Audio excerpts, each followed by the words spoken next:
Nos séculos 13 e 14, os mongóis estabeleceram o maior império terrestre da história da humanidade. Em sua maior extensão, o Império Mongol se estendia da costa da China até a fronteira norte do Himalaia, abrangendo grande parte do atual Oriente Médio. Da Pérsia ao Mar Negro, grande parte do centro-sul da Rússia e da Ucrânia e da Europa até os portões de Viena. Isso foi feito a pé, de carroça e, o mais famoso, a cavalo. E não se esqueça de curtir o vídeo e seguir o canal para conhecer mais histórias brutais como essa. Sua participação nos ajuda muito. Quando os mongóis chegaram às fronteiras orientais da Ucrânia, no final do século XII, alguns de seus exércitos chegavam a 100.000 pessoas. Mas não eram os números que constituíam a principal arma dos mongóis. O terror foi a política de terror iniciada com seu primeiro grande líder, o infame Gengis Khan. Ele não é infame em todos os lugares. O Grande Khan, como também é conhecido, ainda hoje é um herói nacional na Mongólia. Khan significa governante ou chefe. Gengis Khan significa um governante universal. Os mongóis governaram um império tão vasto que o nome não chega a ser um exagero. Mesmo antes da ascensão de Gengis à liderança de todas as tribos mongóis, a sociedade mongol era brutal. Assim como os vikings do outro lado do globo, os mongóis eram muito frequentemente conhecidos pelos assassinatos brutais de seus filhos. Parentes, especialmente quando se tratava da classe dominante ou daqueles que queriam governar. A eliminação de todas as outras linhagens da família assegurava que seus filhos herdariam suas posições e seu poder. O nome verdadeiro de Gengis era Temagem, que significa ferro. Com um certo líder soviético cerca de 700 anos depois, Temagem precisava ser feito de ferro para sobreviver.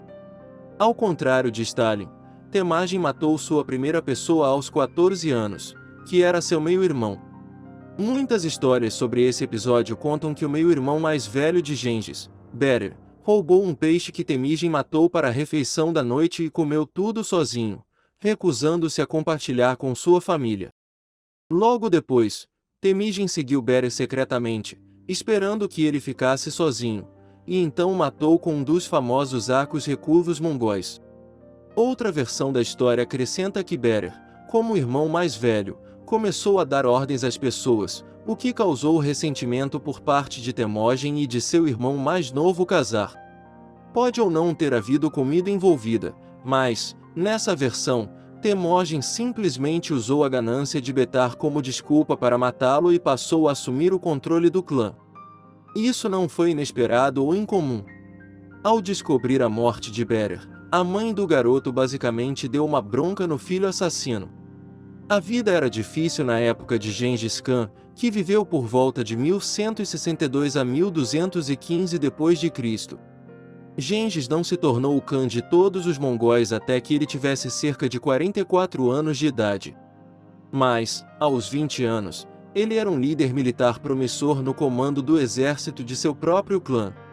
Uma das primeiras coisas que ele fez com esse exército foi buscar vingança pelo assassinato de seu pai. É melhor se acostumar com isso. Há uma quantidade enorme de assassinatos na vida de Gengis Khan e dos mongóis. O pai de Temagem foi morto por um grupo de tártaros que tem uma história infeliz. Eles foram expulsos para o oeste pelos mongóis, estabeleceram-se no sul da Rússia, na Ucrânia e na Crimeia, e foram deportados em massa por Stalin por se recusarem a seguir seus ditames a seu gosto.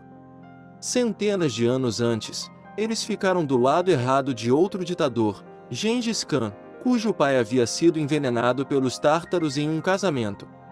11 anos depois, Temagem encurralou o principal exército e acampamento tártaro, massacrando muitos em batalha e fazendo milhares de prisioneiros, homens, mulheres e crianças, como punição coletiva pelo assassinato de seu pai, Yasuji. Gengis ordenou que todas as pessoas acima de uma certa idade fossem mortas. Para ilustrar o que queria dizer, ele se aproximou de uma carroça e marcou a altura em uma roda. Todos foram mortos, exceto algumas crianças pequenas e bebês. Sim, havia pirâmides na China. Elas foram construídas, por assim dizer, pelos mongóis como uma lição para todos que pensassem em se opor a eles. As pirâmides mongóis foram erguidas por ordem de Gengis Khan em 1215 e foram construídas fora da cidade de Pequim após um cerco mongol de 3 anos. O cerco de Gengis fez com que o povo de Pequim recorresse ao canibalismo para sobreviver. Provavelmente não teriam sobrevivido de qualquer forma, pois Gengis levou dezenas de milhares deles à morte. Os viajantes e diplomatas que os viram juraram que viram pirâmides à distância. Eram de fato pirâmides de crânios humanos, talvez com 50 pés de altura ou mais.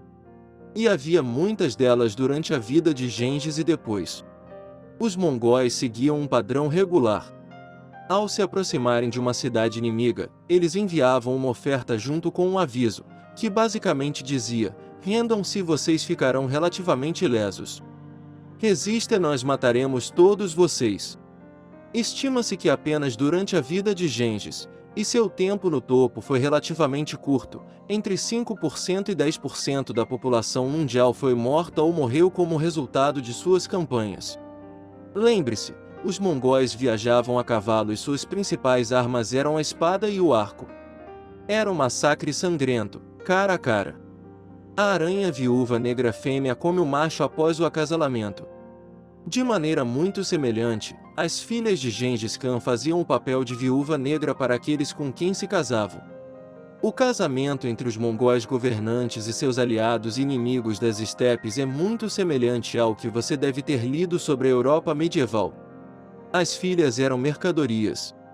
Elas podiam ser casadas para consolidar as relações entre aliados ou pôr fim à guerra.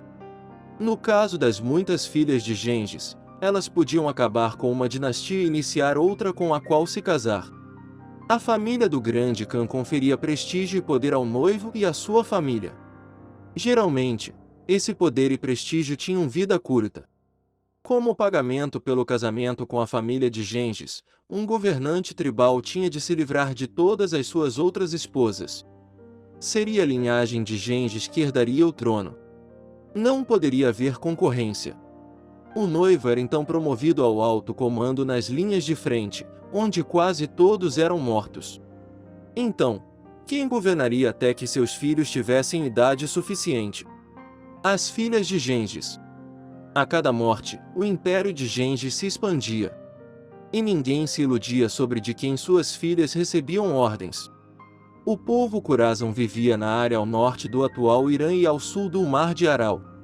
Por um tempo, antes da ascensão de Gengis, eles tiveram um império poderoso e avançado na região. O que restou de sua civilização mostra habilidades arquitetônicas e matemáticas avançadas. Infelizmente para os Khorasan, isso é tudo que restou. Por que você conhece Gengis Khan? Quando os exércitos de Khan se aproximaram da capital de Khorasan, ele se comportou pacificamente e enviou uma delegação para negociar com seus adversários. Os Khorasan fizeram uma escolha ruim. Eles decapitaram os diplomatas mongóis, temendo um ardil, com Gengis Khan em seus portões. Os Khorasan então mataram outro grupo de mongóis enviados para chegar a um acordo. Como você provavelmente pode imaginar, isso não agradou Temujin Aka, Gengis Khan. Ele enviou um exército de 200.000 homens e eles mataram todos que encontraram. Em seguida, ordenou que seus soldados destruíssem, ou seja, apagassem todos os castelos, fazendas, fortalezas, casas e tudo mais dos Khorasan. Os mongóis não conseguiram localizar algumas mesquitas remotas, mas, para todos os efeitos, os Khorasan foram extintos. Seus ossos foram até transformados em pó quando os mongóis avançaram novamente. Algum tempo depois, ele até ordenou que um rio fosse desviado para encobrir todos os vestígios do Khorasan.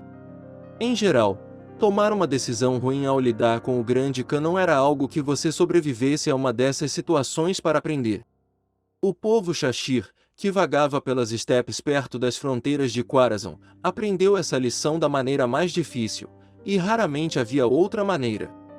Os Shashir haviam sido conquistados pelos mongóis e Gengis Khan esperava que eles enviassem tropas para ajudar a destruir o Khorasan, o que não aconteceu. Logo depois que Gengis reconheceu sua desobediência, ele enviou um exército para lidar com os Shashir. E todos foram mortos. Até o último. Na verdade, as pessoas nem sequer saberiam da existência dos Shashir se as histórias sobre eles não tivessem sido mantidas vivas nas histórias orais dos povos vizinhos. Tantas pessoas foram mortas que o idioma Shashir foi extinto por várias centenas de anos até que os historiadores encontraram pedras esculpidas em um idioma que eles não reconheciam. Após um estudo cuidadoso, eles perceberam que os únicos vestígios que restaram de uma cultura outrora florescente eram algumas pedras esculpidas. O Shashir poderia ter chegado à final. No entanto, houve vingança, pois, durante essa batalha, Gengis Khan foi jogado de seu cavalo e morreu em decorrência dos ferimentos. Em 1215, o corpo de Gengis foi levado de volta à sua terra natal para ser enterrado. Segundo consta, ele foi enterrado com tantos tesouros que as nações teriam se interessado em encontrar o local. Hoje, os historiadores acreditam que isso é mais provável. Que ele foi enterrado em um local tradicional. Simples túmulo mongol, para que ninguém se sentisse tentado a profanar o túmulo do mais poderoso conquistador que o mundo já viu. Além disso, todos os homens que testemunharam ou sabiam a localização do túmulo também foram mortos, de modo que ninguém poderia ter certeza de onde o túmulo estava. Os mongóis acreditam que um dia o Khan dos Khans se levantará novamente e os levará à grandeza se o túmulo não for perturbado. Essas são as histórias implacáveis e cruéis da vida de Gengis Khan. Não se esqueça de curtir esse vídeo e siga o canal para não perder nenhuma curiosidade sobre os fatos do mundo antigo.